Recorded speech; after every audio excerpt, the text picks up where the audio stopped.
Hello दोस्तों, आज हम पासे के बारे में अध्ययन करेंगे। पासा दिया होता है और उसको हल करना होता है। विपरीत फलक में कौन सा अंक होगा या किसी भी फलक में कौन सा अंक होगा, इस प्रकार के प्रश्न पूछे जाते हैं। तो सबसे पहली बात, पासा होता क्या है? तो पासा एक 3D शेप की आकृति होती है। इसमें 6 फेस होते हैं यानी कि फलक होते हैं। 12 एज होती हैं यानी कि किनारा होते हैं और 8 वर्टेक्स यानी कि शीर्ष होते हैं। कोई भी पासा है तो वो चूँकि 3D की आकृति है, अतः उसको हम पन्ने पर नहीं बना सकते हैं। उसका केवल एक काल्पनिक फिगर बनाते हैं जिसमें कि केवल 3 पृष्ठ सामने की तरफ दिखाई पड़ते हैं, बाकी के जो हैं इस पर बनाए नहीं जा सकते हैं कॉपी पर। ये पासे 2 प्रकार के होते हैं, एक साधारण पासा होता है, एक मानक पासा होता है। मानक पासा क्या होता है? यदि दिए हुए पासे के 3 संलग्न फलकों में से किन्हीं 2 फलकों की संख्या का योग 7 नहीं है तो इसे मानक पासा कहते हैं। संलग्न फलक मतलब जो प्रश्न में दिया हुआ फलक हो गए उनमें जो सामने के फलक यानी कि जिन पर अंक लिखे होते हैं, जो हमें दिखाई पड़ते हैं, वो संलग्न ही जुड़े हुए फलक होते हैं। तो उन पर यदि जोड़ जो अंकों का है वो 7 ना हो तो उसे हम मानक पासा कहेंगे। जैसे कि इस पासे में ये 3 1 4 होता है, 3 2 जोड़ो 5 होता है, 2 1 जोड़ो तो 3। किधर से भी 2 फलकों का योग 7 नहीं है, अतः ये मानक पासा है। मानक पासे में अब प्रश्न ऐसे दे देंगे, ऐसा पासा बना हुआ होगा और कहेंगे इसमें इसके 3 के विपरीत अंक कौन सा होगा, 2 के विपरीत वाले फलक पर कौन सा अंक होगा, 1 के विपरीत वाले फलक पर कौन सा अंक होगा। तो यदि पासा मानक है तो फिर यदि जो भी अंक का विपरीत पूछ रहे हैं उसको 7 से घटा दो तो उसका विपरीत फलक वाले पर अंकित अंक मिल जाएगा, क्योंकि विपरीत सतहों के अंकों का योग 7 होता है, जिसे मानकता का नियम कहते हैं। यानी कि इस 2 का विपरीत ये देखें तो 7 में से 2 घटा दो 5, 2 का विपरीत हो जाएगा 5। ऐसे ही 3 के विपरीत वाले फलक पर कौन सा अंक होगा, तो 7 से 3 को घटाएंगे बचेगा 4, यानी कि 3 का विपरीत हो जाएगा 4। और 1 का विपरीत यदि पूछें तो 1 को 7 से घटा दो तो 7 में से घटाएंगे 6, 1 का विपरीत हो जाएगा 6। या फिर ऐसे समझ सकते हैं कि विपरीत फलकों के अंकों का योग 7 होता है। 2 5 7, 3 4 7, 1 और 6 7।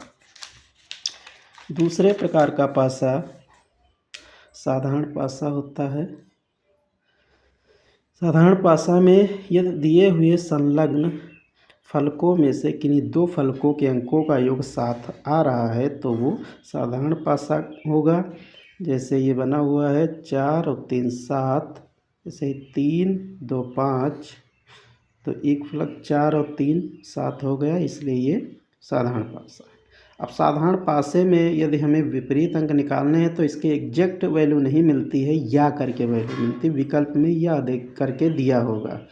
जैसे 3 का विपरीत पूछें तो ये तो संलग्न फलक हैं, अब ये 4 और 2 विपरीत में नहीं हो सकता है। इसके अलावा जो बचे 1 बचा, 5 बचा, 6 बचा था, 3 का विपरीत 1 होगा या 5 होगा या 6 होगा, 2 का विपरीत 1 होगा, 5 होगा या 6 होगा, 4 का विपरीत 1 होगा, 5 होगा या 6 होगा। इसी प्रकार से विकल्प में दिए भी रहेंगे उत्तर।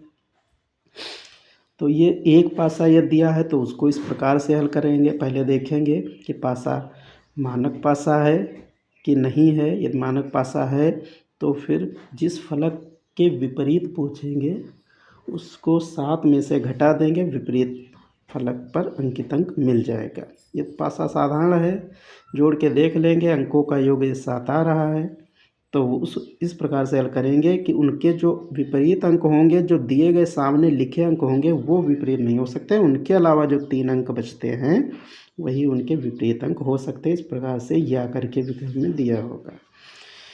मान लिया कोई दो पासे दिए हैं और उनको हल करना है। तो दो पासे इस प्रकार के दिए हो सकते हैं कि दोनों पासों में जो सामने के 3-3 अंक लिखे होते हैं उनमें से कोई एक अंक कॉमन होगा। जैसे इस वाले पासे में इस वाले 2 4 1 लिखा है, इस वाले पासे में 2 3 6 लिखा है, दोनों में 2 कॉमन है।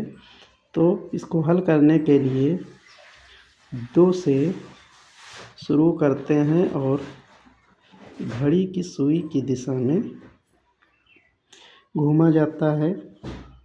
इस प्रकार से घड़ी की सुई इस प्रकार से चलती है। तो ऐसे ही 2 से स्टार्ट करके और तीसरे अंक तक घड़ी की सुई दिशा में होकर जाते हैं और दूसरे में भी इसी प्रकार से 2 से ही उस कॉमन अंक से शुरू करके घड़ी की सुई की दिशा में होकर तीसरे अंक तक पहुंचते हैं। फिर उनको लिख लिया जाता है इस प्रकार से। पहले वाले पासे में 2 4 1 था, 2 4 1 लिख लिया। दूसरे वाले पासे में 2 3 6 था, उसको भी यहाँ पर लिख लिया एक लाइन में 2 3 6। फिर ऊपर नीचे के जो गोले बने ये एक दूसरे के विपरीत अंक ही लिखे, यानी कि 4 का विपरीत 3 होगा, 1 का विपरीत 6 होगा और जो दोनों में कॉमन है उस 2 का विपरीत जो बचा हुआ अंक होगा, यानी कि 1 भी हो गया, 6 भी हो गया, 4 भी हो गया, 3 भी हो गया, बचा 2 का विपरीत 5 हो जाएगा। 2 का विपरीत इस प्रकार से हर फलक के विपरीत निकल आएंगे। अब जिस अंक का कहेंगे उसका निकाल लेंगे। 1 का विपरीत पूछें तो 1 का विपरीत 6, 4 का पूछें तो 4 का विपरीत 3 और ये 2 का विपरीत पूछें तो 2 का विपरीत अंक 5 हो जाएगा। मान लिया 2 पासे दिए हैं और उनमें कोई 2 अंक कॉमन है। जैसे इस वाले क्वेश्चन में इसमें 1 5 और 4 दिया हुआ है, इसमें 1 2 और 4 दिया हुआ है। अब इसमें 1 और 4 दोनों में भी समान है। तो ऐसे पासों में जो दोनों पासों में अलग अलग अंक होते हैं वे एक दूसरे के विपरीत होते हैं, यानी कि 2 का विपरीत 5 होगा, क्लियर चीज़ है। बाकी जो बचा 1 का विपरीत वो 3 या 6, जो बचे हुए अंक इनमें जो अंक दिए हुए इनको छोड़कर जो बचे अंक 3 और 6 नहीं लिखे हैं कहीं भी, वो 1 का भी विपरीत हो सकता है 3 होगा या 6 होगा और 4 का विपरीत भी 3 या 6 होगा। यदि 1 का विपरीत 6 होगा तो फिर 4 का विपरीत 3 होगा। इस प्रकार से पासों में विपरीत अंक ज्ञात कर लेते हैं। धन्यवाद।